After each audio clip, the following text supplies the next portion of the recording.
Are you a participant in Summerween? The hell did you just say to me? Summerween. It's like Christmas in July. Isn't there a band named Ween? I don't know. It's like Christmas in July. Okay, so you're telling me Christmas, which comes after Halloween, is in July, but then Halloween, which comes before Christmas, is in August? No, it was this past month. They were both in July?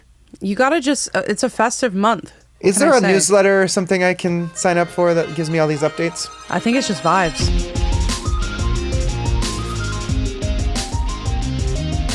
Coming to you from Crunchyroll HQ, it's the Anime Effect, where each week we bring you the latest news and views from the shows that you love. It's pop culture with an anime lens. Do you like? Can you actually do the thing where you do the wrist? I probably can. I'm not going to, but I can't. He just doesn't do carpal it. Tunnel. He just doesn't do it in general, so it doesn't matter. Yeah, that's like my thing now. I don't do it. You know. Mm-hmm. Leaving the figs on the vine, as it were. You never heard that parable? No, I haven't. Have you? No, yeah, that's a new one. Where you're... I know what it means. I can put it together. Yeah. I mean, there's so many choices. Right, you're like explaining, figs on you're the vine. explaining it, but we did just say we knew that they wither in the meantime. I just hadn't heard it before. Go ahead. If you're new to the show, welcome. We talk about parables here, but mostly anime. We like to kick things off each week with some banter, some championship banter. I can't get through one intro without doing like a silly voice. Then we're going to dive into what we are watching this week, so you'll find some good recommendations, keep up with our watch history. And then after going over our watch list, we will explore the biggest anime headlines in the news this week before diving into our main segment. And of course, before we say goodbye, we have to dive into our favorite segment of the week. You know what I'm talking about, y'all? It's fan service! Yes. Do you guys think we'll ever get residual checks for this episode specifically? Literally, no. There's literally no universe in which when that you would say happen. if you're new to the show, I just want to be like, if you're new to the show, I'm so sorry. Yeah, we anyway, apologize. I'm back. I've returned. Preemptive apology. I've returned from extended assignment. I'm your host, Nick Friedman. We forgot you existed. It's your boy, LeAlec Murray. And I'm Leah President. Leah's been replaced with an android. Yes. I just like doing the shrill voice. I don't know.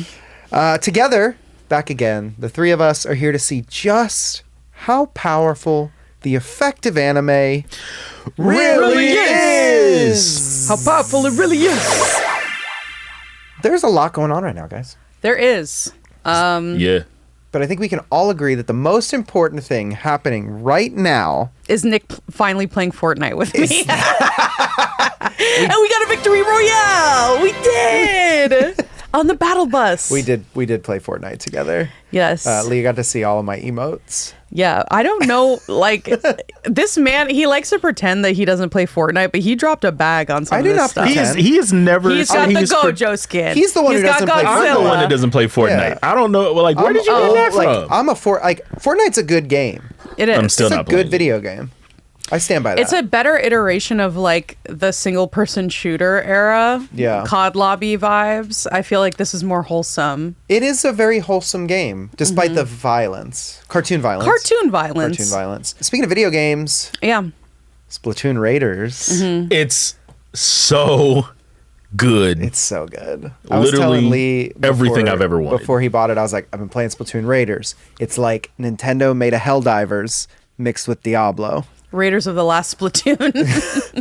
Raiders of the Lost Ink. Oh, that's a good one. I like that. Anyway, there's a character in Splatoon Raiders. He was also in Splatoon 3. His name's Big Man. He's a giant manta ray. Big boss. I just love that. His name is just Big name is just Big Man. He's just Big Man. That's a good video game. And yeah, you know what? And we talked about this. Yeah. This is everything I've wanted out of Splatoon. Speaking of everything that I've ever wanted. Everything? The Spirit Halloweens are coming back, y'all. Oh my God. It's that time of year. There's one near my local. The church bells are ringing. The church pumpkins bells? have sprouted legs and are stomping through the streets. What is this, Halloween Town? There's a shovel Halloween with Town? Your local defunct mall has. There's a shovel with a human face. I'm trying to talk about scary stuff, guys. A shovel with a human face? That's what's in your nightmare? The Spirit Halloweens are back. Yes, they are. And it's August. Yes. Which is well ahead of October. Oh, but it's so close. Are you a participant in Summerween? What the hell did you just say to me? Summerween. It's like Christmas Isn't in there July. a band named Ween? I don't know. It's like Christmas in July. Okay, so you're telling me Christmas, which comes after Halloween, is in July, but then Halloween, which comes before Christmas, is in August? No, it was this past month. They were both in July? You gotta just, it's a festive month. What Is can there I a say? newsletter or something I can sign up for that gives me all these updates? I think it's just vibes. I don't know, but I don't participate in Summerween or Christmas in summer. I just handle them as they come. Okay. But are you a Spirit Halloween consumer? No. I want to take you guys on a journey. Bear with me here. Close your Okay. eyes. You got to trust me. Do I have to? Close your eyes. Okay, I'm scared. Close your eyes. They're spooky closed. style. They're closed. Lee's eyes are still open. Close your eyes, bro. All right. You pull up into the parking lot. On the left, there's a. I see it more on the right. Okay, hold on. yeah. On the left, there is a thrift store. On the right, there is an at-home or a Hobby Okay. Lobby. Okay. TJ Maxx type. And in the middle, there it is. The old repurposed Studio Movie Grill Theater has become Spirit Halloween. Are we still you closing grab eyes? your cart and your... They don't have carts there. Get into the immersion. Okay, Come correct. okay. You grab your bag. Basket. That is Hello. the bag you brought with your money in it. And you go and you're walking Your in. purse? Close your eyes. Close them. The bag I brought with And my you money get in into it. the store. You walking into the store. You striding like Aragorn in the Lord of the Rings trilogy. Does he stride? And Strider. Yeah. Got it. And the first thing you see is an anime costume, and the character is. Open your eyes and say the first thing that comes to your head. Hatsune Miku. Coco. Okay. Hatsune Miku. Popular. She's not an anime character though, But so you the didn't girl, follow the instructions. she is an anime girl. Is she? I don't think Or is she Vocaloids just- count as... Yeah, she has an Anime? animated movie. She has an anime. That's a good. That's okay. true. All right. I rescind. You're right. The colorful stage. Baby, let the experts talk. Okay, Hatsune Miku and Coco. Yep. Do you think they were able to get one out that Ooh, fast? Coco. Possibly. Or even It's just like a Coco. knockoff, like anime witch academy outfit. You know, Yeah. What's the Like- Spirit Halloween naming of the Hatsune Miku? internet anime girl, or Blue like hair singer, internet singer anime girl. internet singer girl. And you know those Miku wigs. If you see someone out there with a Miku wig, thank them, because they're the most notoriously unmanageable wigs of all time. That's right. And Coco is Wizard Apprentice. apprentice. Tiny wizard apprentice. And what's a brush buddy? White Lintworm. Fuzzy White. worm. Fuzz snake. Hairy worm. What is a brush buddy? Hairy worm. Well, if you would watch Witch Chat, the official Witch Hat companion podcast, you would know that the Japanese word furemushi stands for brush bug. Oh, so it's an insect It is. that has like little raccoon hands. Oh, you couldn't caterpillar-like. tell that it was an insect? I mean, it clearly looks like an insect. Just a really cute. Anyway, be on the lookout. With raccoon Spirit hands. Halloween, they need to pay us for this, right? I don't think it's going to happen. Put All those- their money I goes don't up think into they real even estate. pay the people that work You there. can you can make those checks out to the Anime Effect podcast. We're gonna get into the show. Yeah, go ahead. Speaking of costumes, Peter Parker is confirmed an anime fan. Well, I mean, Ned, technically. Ned, so not It's Peter Ned, so Parker. it's not Go off. Parker, but go off, yeah. Honestly, you know what? That's some spider lore that I can get down with. And it connects to today's top story. Spider-Man Brand New Day proves that pop culture is ready for anime's takeover. We've been ready. We're been here. actively ready. We've been in the car. We haven't left the car because we're checking our phone. The takeover has happened. Demon Slayer Infinity Castle was in the top 10 of the global box office last It year. blew your damn mind. It's happened. But I will not get over in Ned's room in Spider-Man Brand New Day, which if you haven't seen it, it's fantastic. I heard it's sad. Fantastic film. Incredibly. Great film. Great flick. In Ned's room, in the new film, Spider-Man Brand New Day, there's a Naruto poster There is. in there, which is fun because Which one? the director The original OG Original, Naruto. yeah, the It's like original. when you picture the Naruto key art, it's that. Yeah. Which is interesting because the director of this movie, Destin Daniel Cretton, is directing the live action Yeah. Naruto movie that we talked Yeah. about a few weeks Yep. ago on the show. So I And thought a that was little a fun Easter egg. It was a fun little Easter egg. Eggs. But there's also a Solo Leveling season 1 Solo poster Leveling. in Ned's room. And I Okay. liked that because I liked being in a room full of 200, I don't know how many people are in a movie theater, 200 to 300 of my closest friends You're, seeing anime right there in Ned's bedroom. In his Ned room. in his Ned room. Ned room. Next to his Spider-Man conspiracy like board. And then afterwards, interview Happy comes Sylvia. out. Jacob Batalon, who plays Ned, Yep. talking about Solo Leveling. Yep. So I'm like, I like to think he was like, hey, I like Solo Leveling. Yeah. Can this be in my room? Because this would be in my room. Yeah, in real dude's a life. hooper. We also got the illustrious Hideo Kojima more than the title of the thing he's watching post. Yep. Yeah. Which if you haven't followed the lore here, Hideo Kojima experiences a lot of entertainment. Famously, he's everywhere. He's everywhere. It's literally like, why are you there? Like Hideo Kojima, why are you there? hanging out with like Caroline Polachek and like and It's a Hunter wild Schafer Kojima. and Yeah, like, why are you here? Timothy Yeah. Chalamet's in his studio. When he doesn't he has like an Android now too. That's awesome. It's great. When he doesn't like something, It's literally a sentence. just the title. Yeah. Or he'll be like, I watched blank. Yeah. When he does like something, big paragraph. Yeah, you get a mini review Does he have a letterbox? on Twitter. I don't know. He don't- seems like the kind of guy who'd have like a what's a Finsta but letterbox, a Flutterbox. I feel like he keeps like have you seen those like A24 like movie journal things? Yeah, I you feel think like he keeps a physical one? I feel like he keeps a Yeah. physical journal. He would. I got think. a I feel film like diary. he like I can tell by the yeah. glasses. He keeps a physical. I mean, I have a Yeah. spreadsheet. I keep a spreadsheet. Yeah, you have talked about your spreadsheet multiple times, sir. Thank you. He's like, up? I don't want to hear any more I about did them. the spreadsheet. I thought what Kojima said in his review of the movie was very spot on. Yeah. And you could tell that he's like, outside of the fact that the dude is a crazy cinephile, he also, like, you can tell that the character Spider-Man actually means something to him. Yeah. The way that he was like talking about the film. So it was, I'm like reading it. I'm like, good on you, Kojima. Good on you. It's so interesting. I feel like a lot of people feel that way about Spider. I mean, there's a reason Spider-Man's like the most popular comic book character, because people find that relation, like that parasocial relationship with, like, they see themselves in Peter Parker, Yeah. but they also see this, like, I don't know, the eternal struggle of being a kid who grows up and is trying to deal with adulthood and Yeah. trying to deal with responsibility.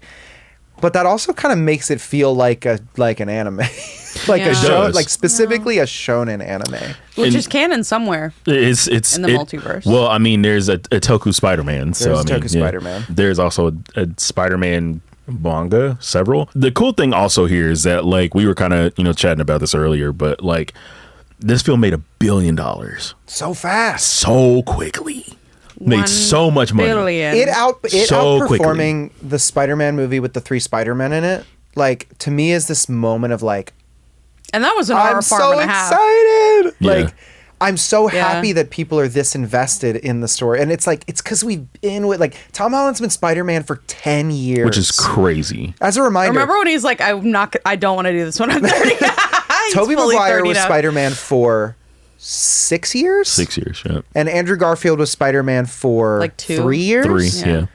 So when you think about that, it's like, He's the a longest standing whole generation hasn't just had the Thomas as their Spider-Man, but he's Thomas. Tom. Tom Yeah.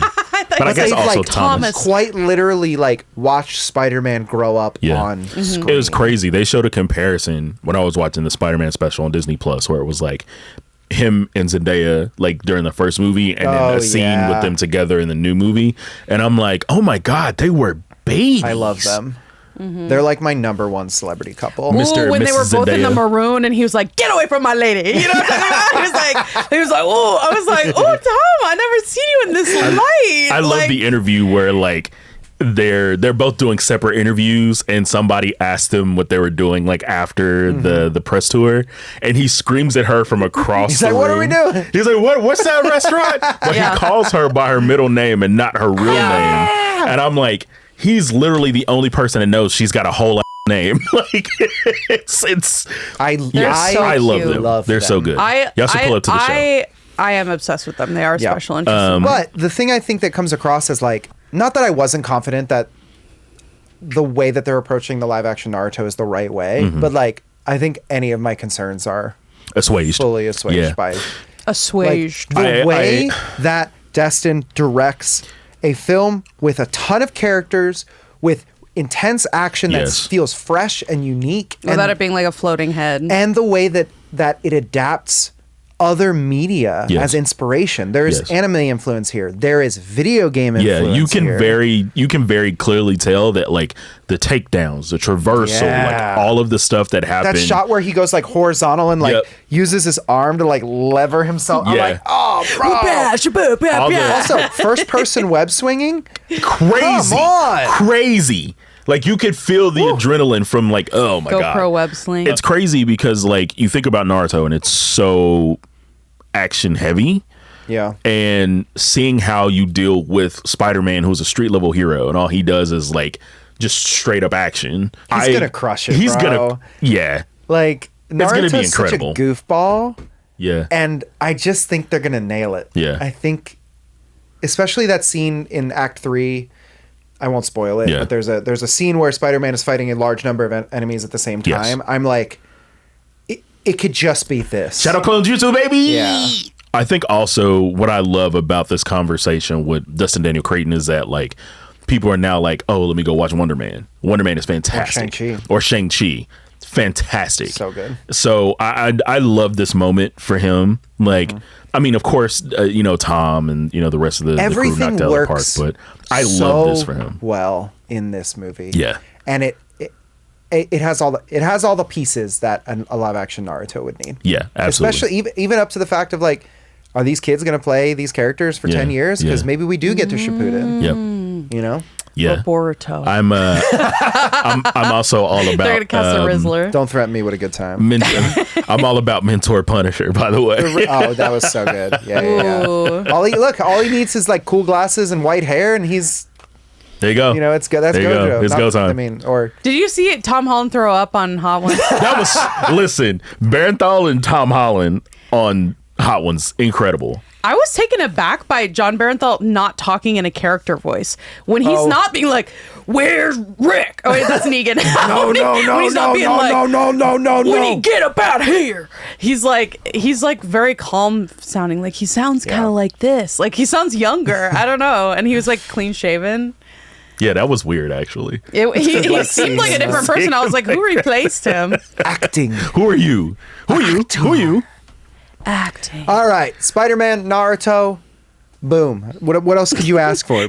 It proves that the power of anime has been with us the whole time. In the Spider-Verse. So while Peter cries over AMVs of Naruto and Sasuke fighting in the rain, did that happen? You know what? I'm pretty sure it's They did. happening. Yeah, they did. And canon they now. laid like next to each other with their heads on either side, and he's like, "Why do you fight me, Sasuke?" We're going to break down what we're watching coming up. What are we watching? Young Nicholas. I think you should go first, sir, since you have not been on the show for like a month. That's true. Sorry. It's been an eventful month. No.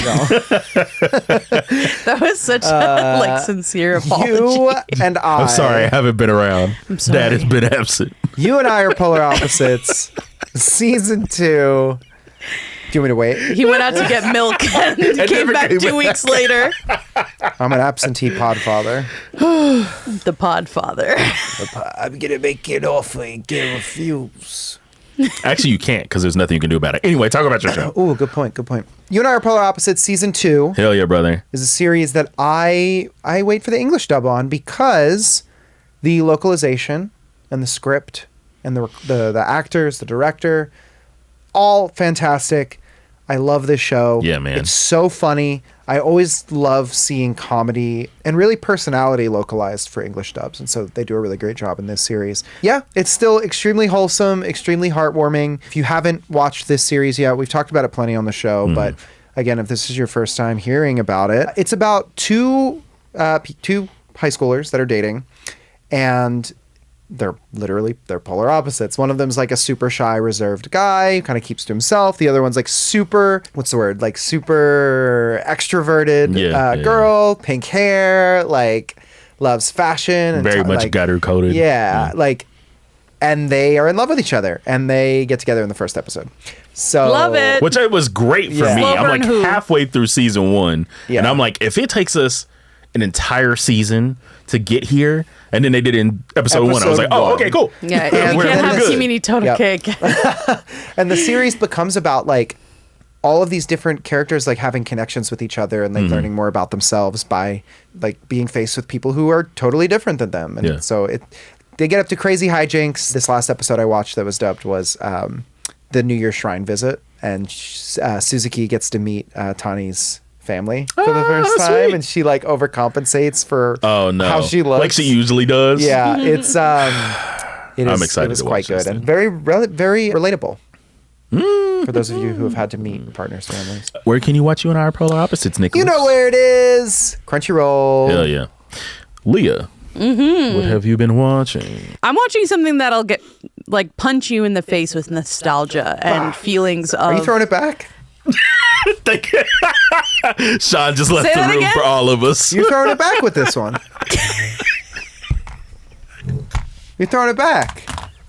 What? Awesome. I think this came out in like 2007, 2008. You're throwing it back.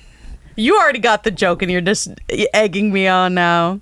You know, no eggs here. There are eggs in the first episode of this. It's actually a prominent part of the story in the first episode. But I am watching Anohana, which I think is how you say it, Anohana, The Flower We Saw That Day, which is about a childhood group of friends who they did the thing. They grew up, or they're growing up. I think they're in high school now. Yeah. And it's like, this isn't a spoiler because it's very soon revealed, I think, in the first episode. Plus, the but- moratorium has Yeah. long since ended, so I think you're good. one of their friends died in childhood, and we don't know how or why yet, but we know one of the characters is carrying some guilt about it. And we know they were all affected, and it kind of changed their friend group and played a huge part in them all sort of like splitting off. Yeah, going in wow. different trajectories. Different friend groups, different schools, different like cliques, different like modes in life. But at one point they were all kids together, and they all got along, and they all like have this like very idyllic childhood where they had like a clubhouse together and all this stuff. And one of the characters who is kind of floundering in life, he's like kind of like a shut-in, and he dropped out of school, and he starts seeing visions of this friend of theirs that died. Because when they were little, she had said something about like, oh, I have a wish. And she died before he like found out what the wish was.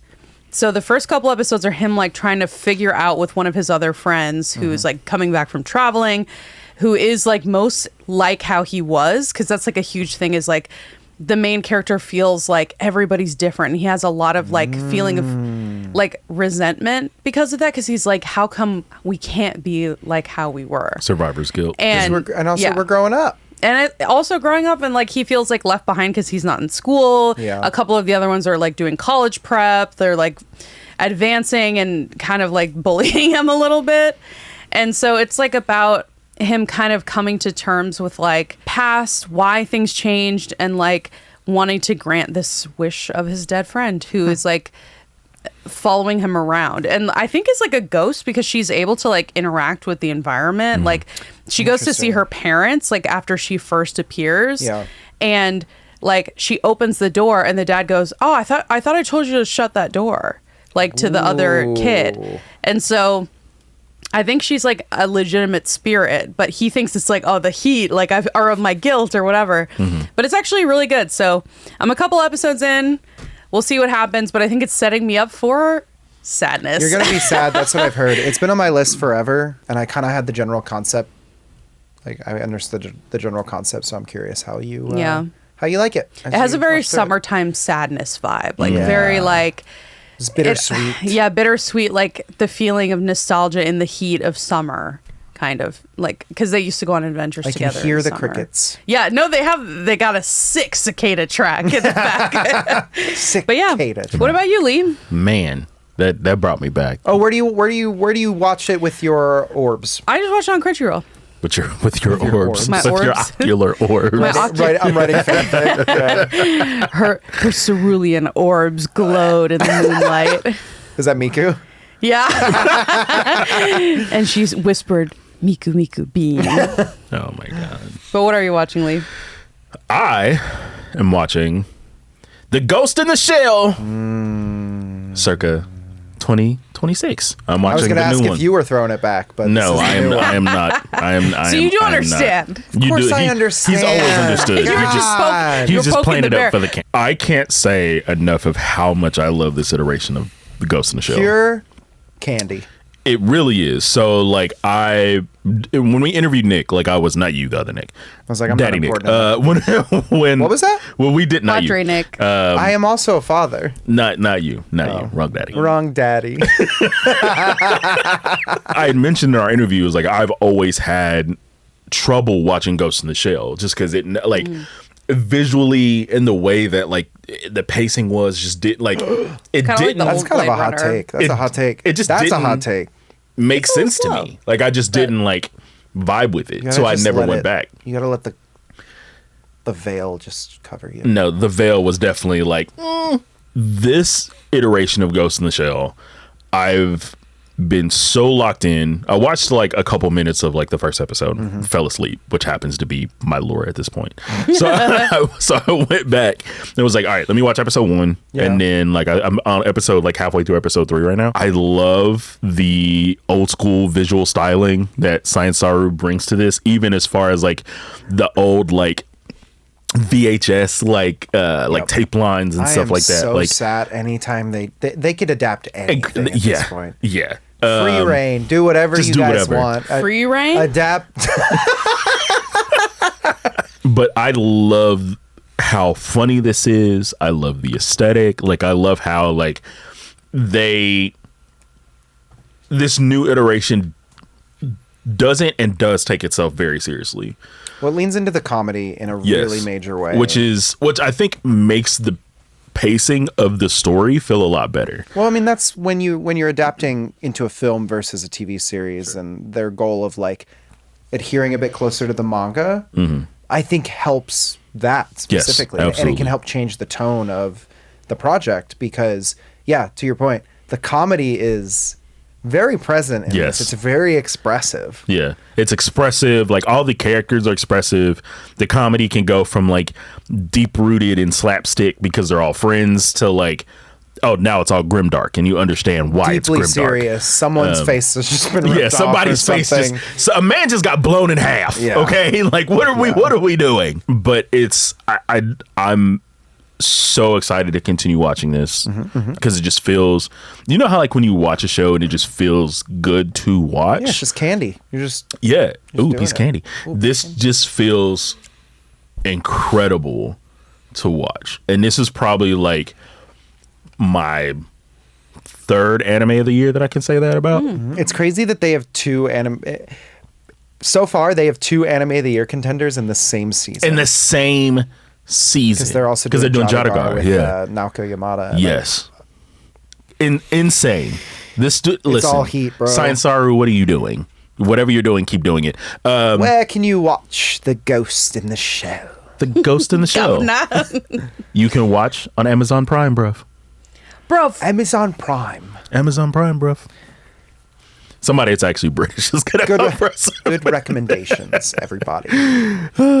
well, there are lots of great anime to binge this summer if you're looking to do that. Yeah, it's too hot. I'm not going Yes, outside. yeah, I'm not going outside. I'm Yeah. just binging anime. I'm not Let's going just be outside. clear, we're all air conditioner kids. Yeah, the UV all right? index is like harm. When I look it up, it says harm.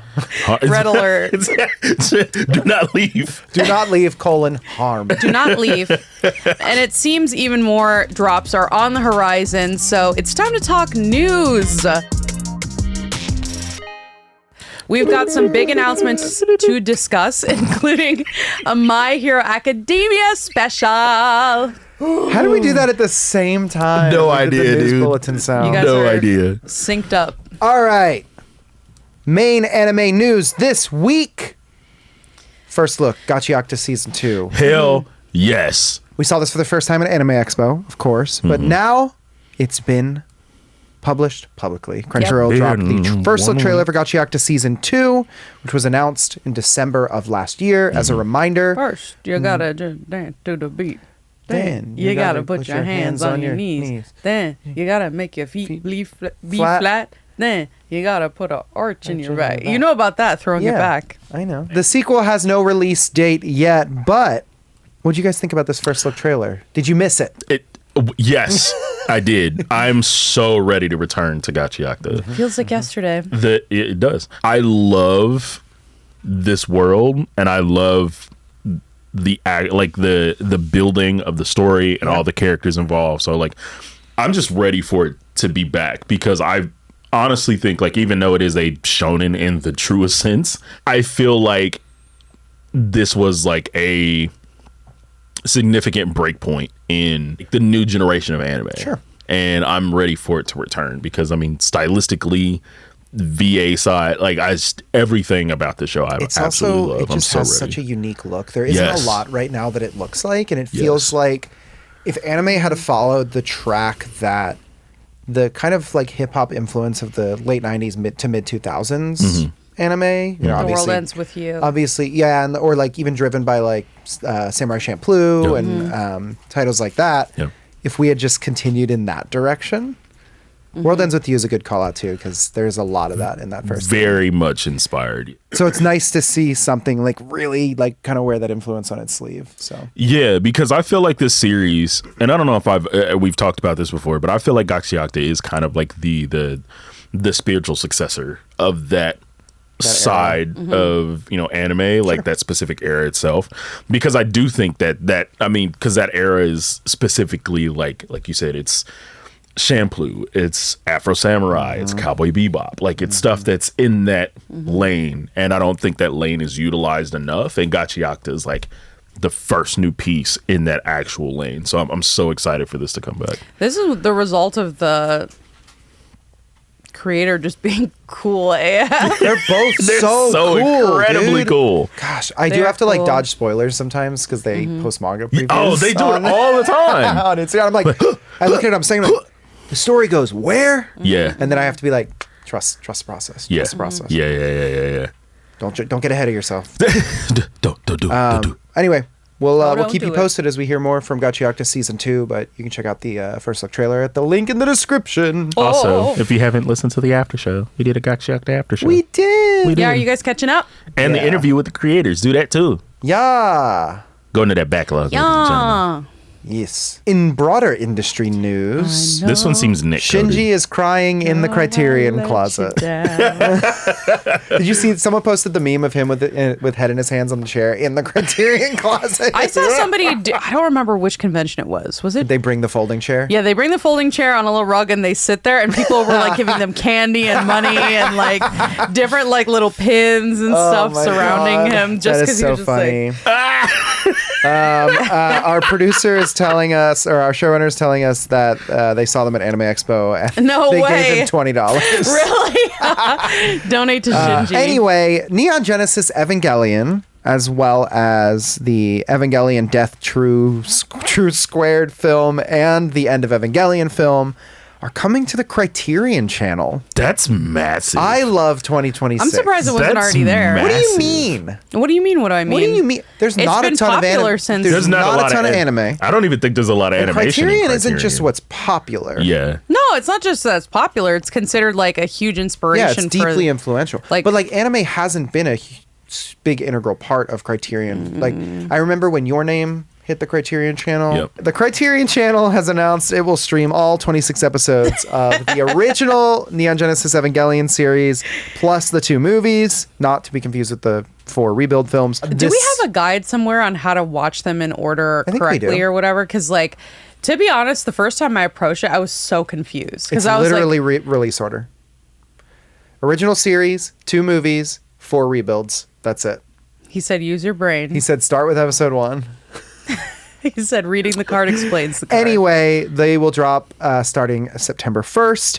This is also the first time that the ADV English dub will be available on streaming. Wow. What's that mean? It means that this was the original English dub for the series. So when it came to Netflix in 2015, 2016, they redubbed the series Oh. with new actors and everything. Jury's out on if it will include Fly Me to the Moon. I'm going to guess not because the rights are like crazy Gross. for that. Yeah. But who knows? You had mentioned that there's not a lot of anime that's in Criterion. So I did a What's little in there? research. Did a little research. Gotcha Man the movie from nice. 1978 is in Criterion. Gunbuster the movie, topical. Ghost in the Shell, standalone complex. Of course. Yeah.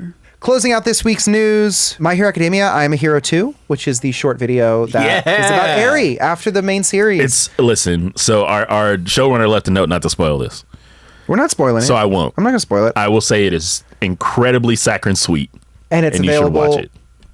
Subbed and dubbed Yeah, on it is. Crunchyroll. So you can check it out there. All of this news is fabulous, guys. So if you want more news, you haven't gotten your fill, make sure to head over to Crunchyroll News. We'll have all the links to these stories in the description. But it is time Oh, God. for something super extra special. I knew y'all would do this when I wasn't here. I wasn't here for this either. What are you talking about? I just mean like I knew you to prove it when I wasn't here.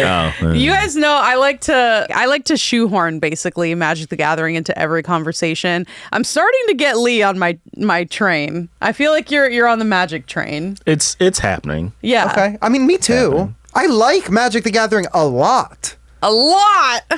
But now we have a great reason to talk about Yes. it. So my magic dreams came true because not only did we get an advanced copy of the Miku Hatsune Commander deck from Secret Lair, we actually got to speak with the senior game designer, Carmen Klomparens, ahead of its August 10th release A little date. behind the curtain. So at the time when this episode is launching, you have 3 days until it launches on Monday. And we Yes. actually got some breaking news that you'll see in a little bit about how you can get your hands on this deck. But yeah, let's roll right into it.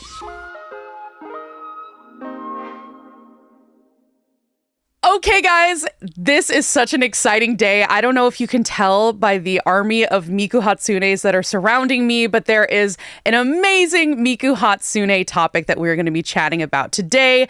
If you know anything about me, you know that I am a huge Magic the Gathering fan. I play at my local game shop at least twice a week.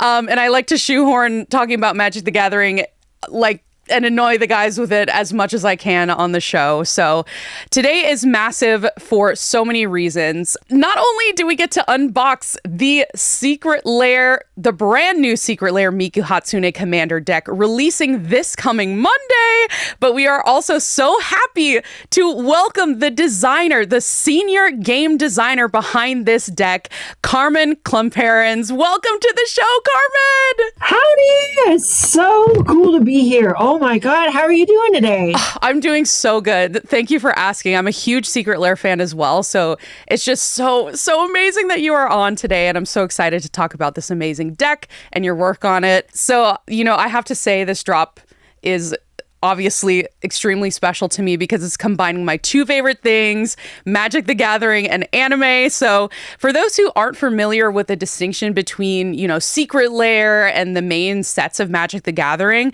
how would you describe what these special drops are for Secret Lair? Yeah, so Secret Lair generally offers a bunch of direct-to-consumer products where basically you can go straight through the website, order what you want, and it'll come right to your door.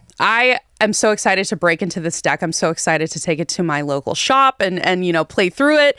So this is not Miku Hatsune's first rodeo, as far as these Secret Lair drops. We've seen, I think, about 4 different Miku drops before this deck premiered. So what would you say is the reason that Secret Lair keeps coming back to Miku Hatsune as a character? I think something that's awesome about Miku in particular is that she really fits in so many different places.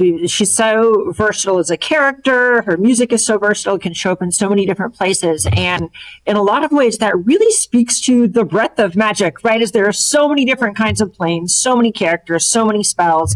But at the end of the day, you as the player can immerse yourself in all of those sorts of things. So why can't Miku? I think that's a great reason. And we were talking about this before the camera started rolling, but there is a phrase like every Miku is canon Miku.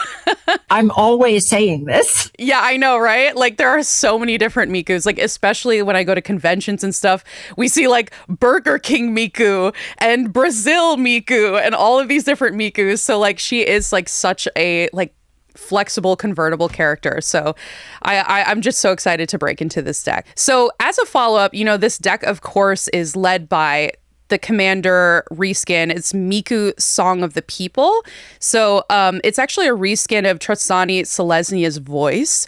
What do you feel a successful game with this deck should accomplish? So a lot of what's going on here is when making the deck, I basically started from the premise of what does it feel like for Miku to be part of a game of Magic and have a whole game that is built around her. That's a lot of the fun of Commander, right? Is that you get to kind of pick your favorite character and then make a whole game about that.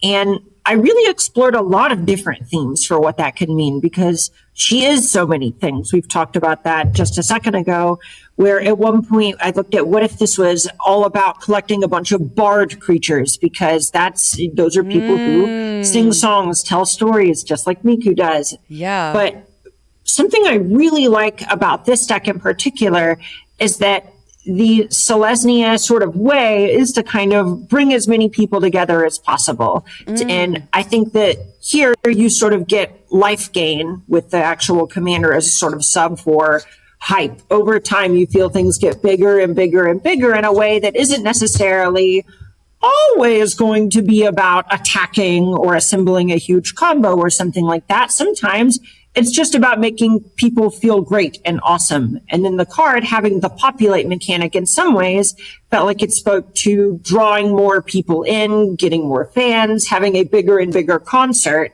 And eventually that concert is so big that you can probably find a way to win the game from there. Oh my gosh. I love it. I love it. And I love the idea of like the Selesnya kind of acting as like energy coming from fans. Like that is such an interesting way to think about that concept. Wow. So, we've been talking about how this is a Selesnya commander. What would you say makes Miku and the Vocaloid IP really kind of fit with that deck archetype? So much of it is basically just kind of having that element of togetherness, right? I think whenever making a deck like this, it's something where you don't really know how many shots you're going to get at. So I started from the premise of let's just make the truest Miku experience possible. And so I started scouring what are card names that feel like they are songs, what are concepts or mechanics that sound musical. I know at one point I'm just going to dig in my cards here for ideas I had.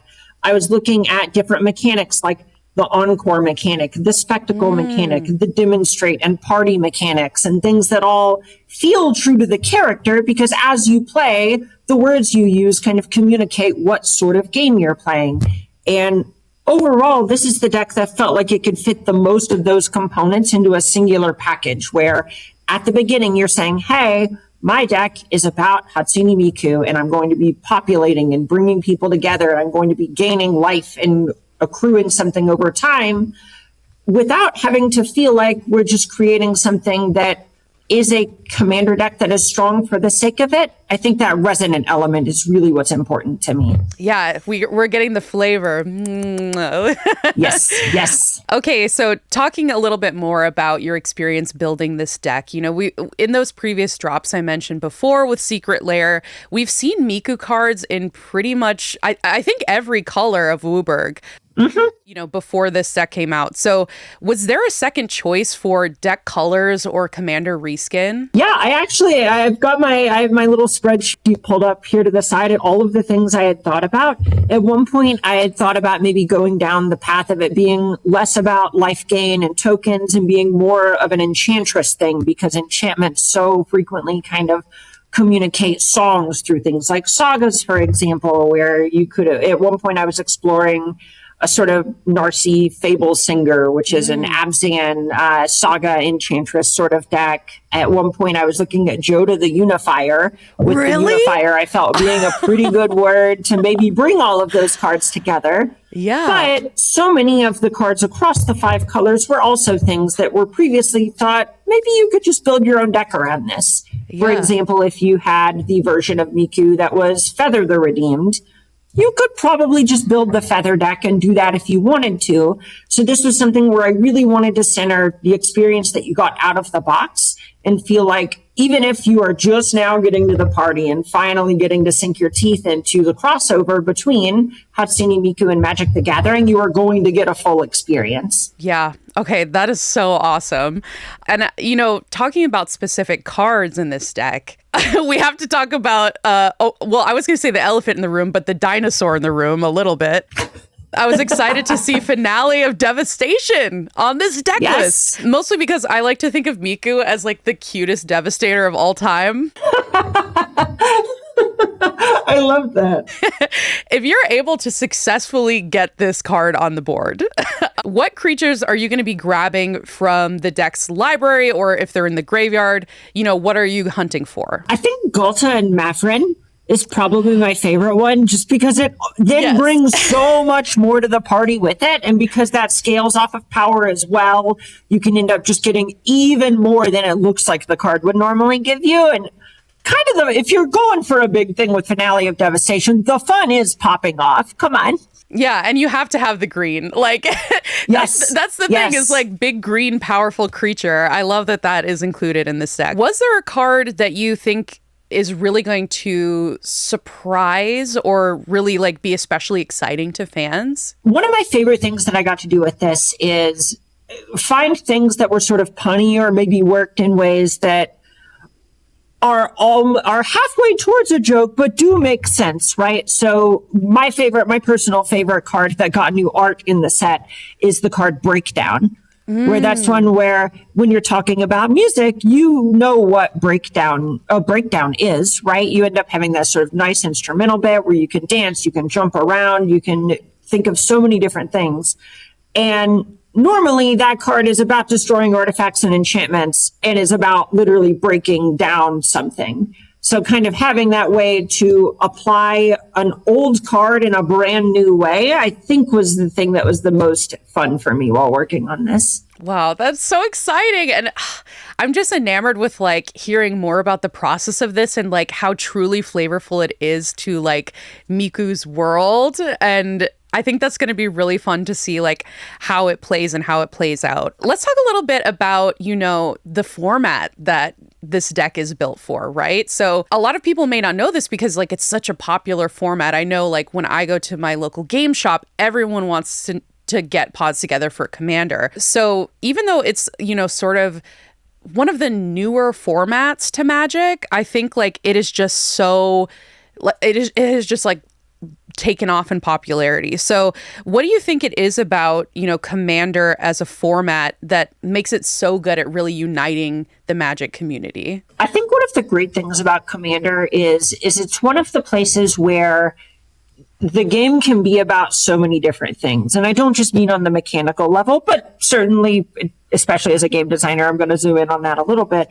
Whenever you're playing a lot of heads-up formats, a lot of times the thing you are optimizing for is win the game.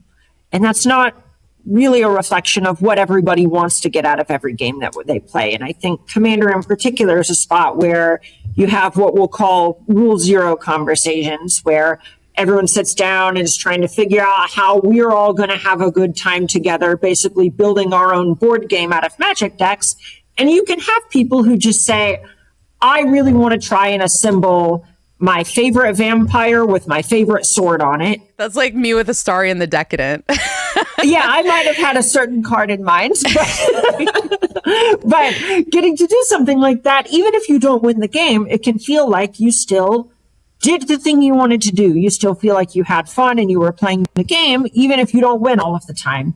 And I think Commander in particular, whenever at most 25% of the people at the table are going to win any given time, it really puts people in the mindset of figuring out what it is they want out of the game and defining that in a way where you can just go in and have a good time in your way. And I think setting the terms of how you want to play a game, and Magic offering so many different games within its own rule set, is what makes it the best game in the world. Oh, I couldn't have said it better myself, honestly. And I think something that I really love and what keeps me coming back to playing Commander and like going to my local shop like so many times a week and, you know, getting the pals together to play this game is like, not only is it so community driven because you have more players and you can sort of spread the love as far as damage, you know, we can talk about our weeks, we can talk about like what's going on in our lives and have like the gathering aspect. But I also just love like see like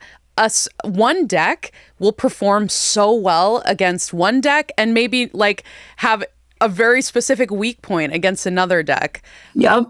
To me, I just really love the puzzle aspect, and like, I'm sure you relate to this as a deck builder and like a deck, like a designer, but you know, trying to find like when you're building a deck, you know, it does something really specific, but you also have to be like, but wait, I don't have any enchantment removal in this right now, or like, wait, do I need more removal or do I need more this to like hit whatever standard? So I think like I really love the puzzle aspect of deck building and playing Commander too. Yeah, it's really nice in a lot of ways. I do a lot of cooking in my free time. It's very similar to kind of just figuring out your own recipe, where it's just, no, this needs more salt, or this is too acidic, or what have you. You can even run into the opposite problem of your enchantment example, where you go, I have 7 or 8 cards that kill artifacts. Am I maybe overdoing it here? How bad do I need to kill all of their mana rocks? Exactly. So I think like something specific about the Miku deck that I also am going to find really exciting is, you know, we have to talk about it. We're on the Anime Effect, is like its anime tie. And I think that's something that is like really exciting to this community with like the sort of like crossover fandoms. So I do have to ask, like, is there an anime that you're like a fan of outside of Hatsune Miku? Like, are you an anime watcher? Oh, I am. This is probably not the setting for me to self-disparage myself over how much I love anime. I think this is the exact setting. This may be the exact specific setting. Total loser on how much on all the different anime that I love and watch. I have been such a big fan of Witch Hat this season. My phone case has rerun on it. I could go on and on and on. I know the first card game I ever took really seriously was I played the World Championship for the Full Metal Alchemist card game in the mid 2000s. Like I love anime. That's I actually amazing. Love the music collaboration that Crunchyroll did with Porter Robinson back in 2016 for Shelter with Medeon as well. That music video, I have watched it more than 100 times very easily. Oh my gosh, I think I know exactly who was behind this on the Crunchyroll team, so I'll let them know that you're calling out that project. So that is awesome. And like you mentioned Witch Hat Atelier, like, and also I think Freyrin.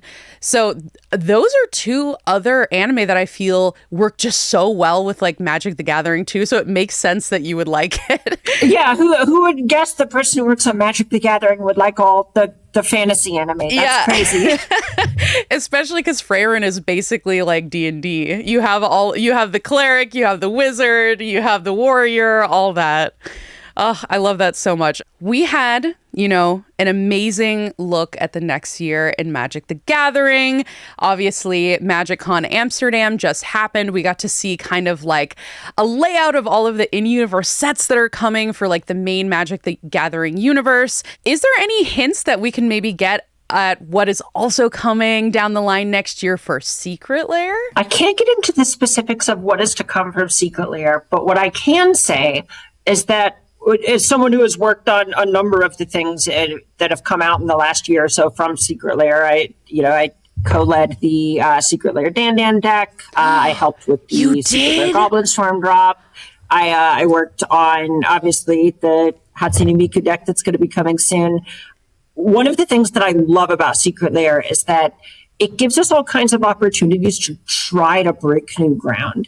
And as someone who loves to kind of solve those puzzles that we were talking about before, it really gives me a ton of fulfillment to actually get to try new stuff. So I know this is vague, but I'm going to say new stuff that I don't think people would ever expect to see coming is in the pipeline from Secret Lair. And I wish I could say more. I truly do.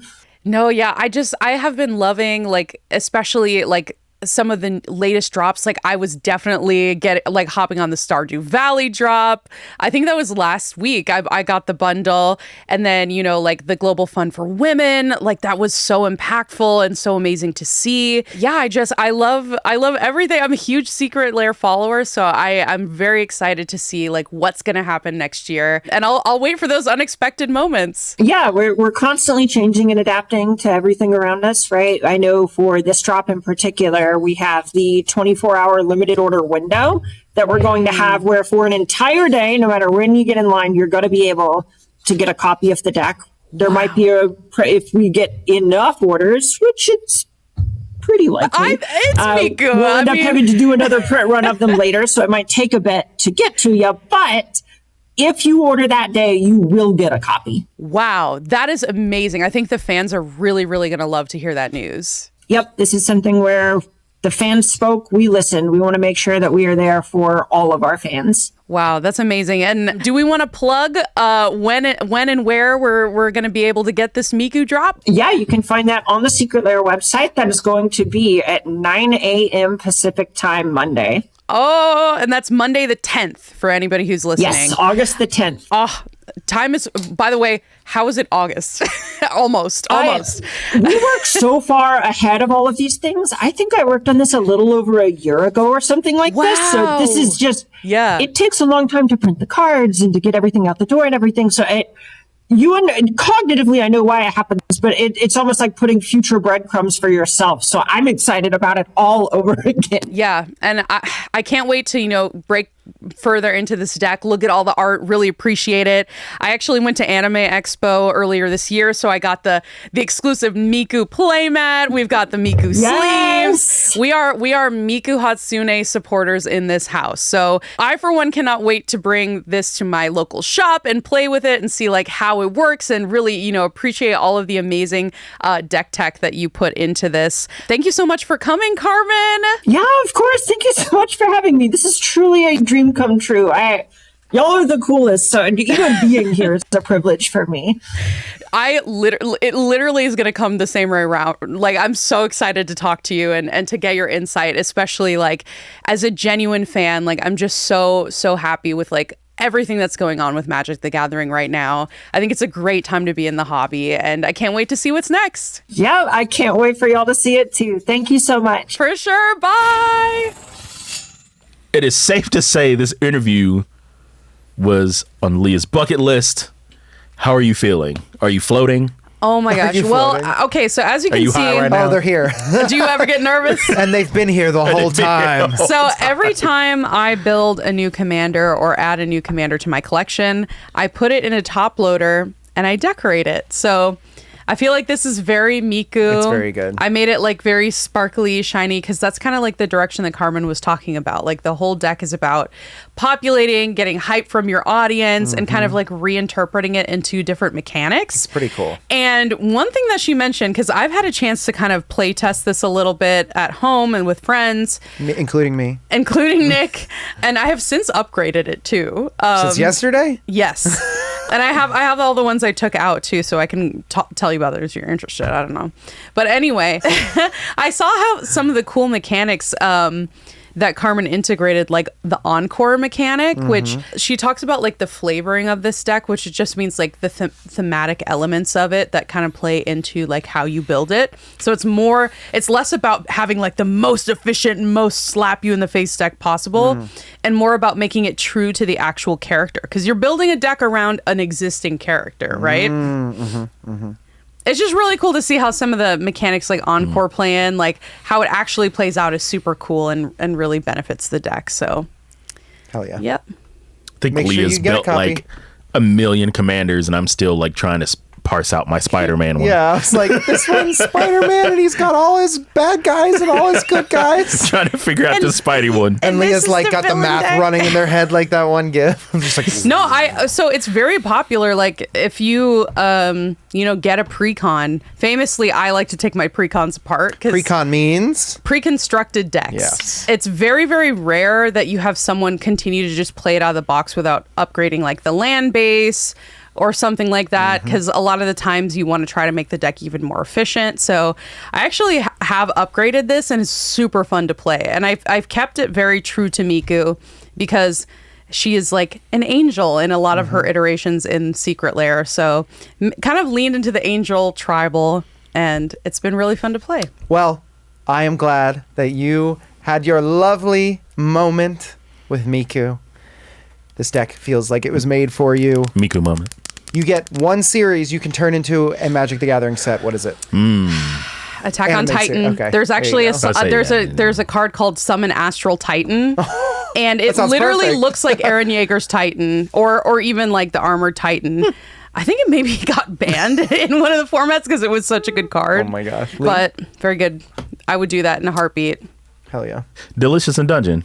You could do something really cool with the food mechanic in there, I think. Like food and cooking. I could You see a do fun something Secret really Lair cool. drop too for Delicious and Dungeon. Yeah. Like they have like recipe kits or something. Yeah. And honestly, I think like a classic banger like Naruto would do really well, because there's in Kamigawa, which is a whole other set. That's the one for next year, right? Yeah, well, they're going back to that planes. So there's a set called Kamigawa where you have like all these different ninjas, and they leaned into that for TMNT too, with like the ninjutsu and all that stuff. So I think it could fit right into the mechanics, and you have that very like light and dark side narrative that a lot of the times is explored in these different like realms. There's always like something has to be like the black, the red, the blue, and the other ones have to be like the white, the green, all that stuff. So I think it could work really well. Heck yeah. What about you? Mine's Ranking of Kings. I would just love to see that art. Like, it doesn't have to be a full like Universes Beyond Secret or anything, Lair? but like a Secret Lair drop for Ranking That would be of Kings amazing. Would be amazing. I mean, I would frame them. He's gonna make a Boji Commander deck. Yes, I would. I would make a with like, and he could have like a, I don't know, some kind of cool thing about how he's tiny like crown smaller artifact? than everyone else, and then it uses like Kage's shadow stuff. And anyway, All right, switching gears from Magic the Gathering to our favorite part of the show. That's right, fan service. we're here.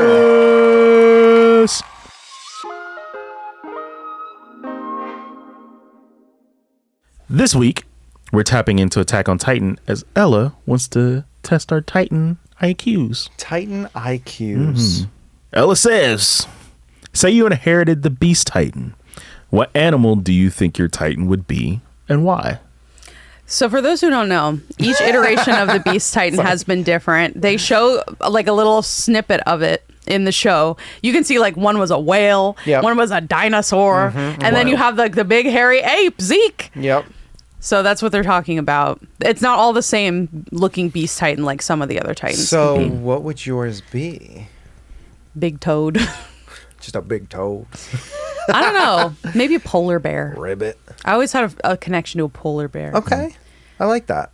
Yeah, because they're still like pretty intimidating and scary, but they also look kind of cute. I don't know. Pangolin. A pang? Pangolin.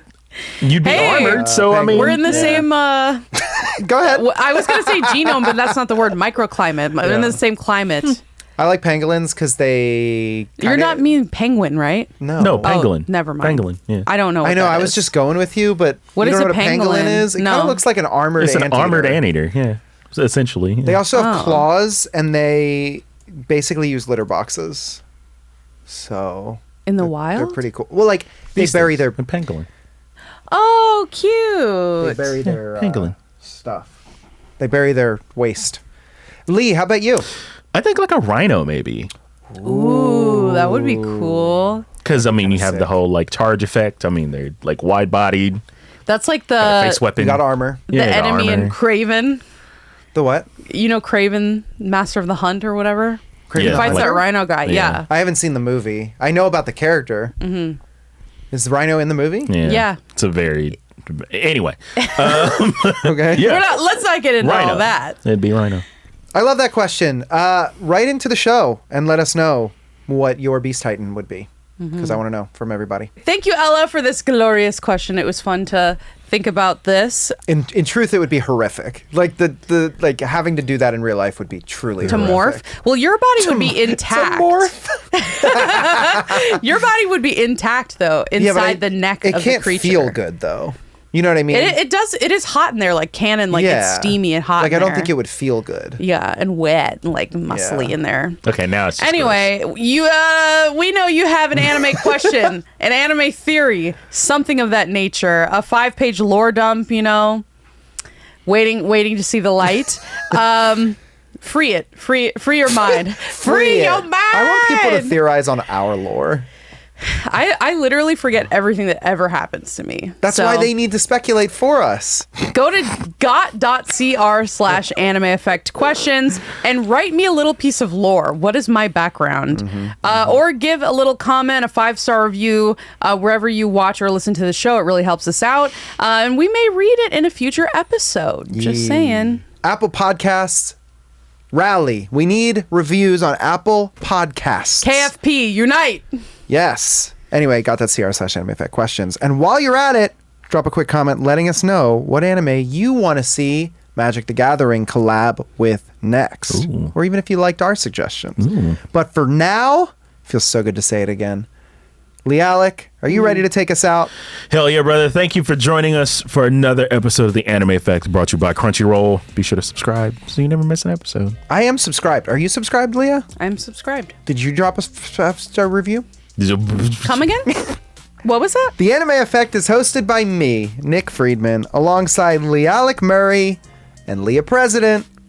The show is executive produced by Leah President and me. Our showrunner is Megan Peters. Our marketing producer is Carla Solorzano. And Carla. as always, a special thanks to Sean Michael Colon. Regular Sean. Hey, we haven't had him on camera in a while. No. She Oh come my say, God. She Oh come my say God. hi. Come Leave on. regular come on, Sean say hi. alone. What is that? The He doesn't people want you. he's- Okay, he doesn't want every to time go. he doesn't want to do it.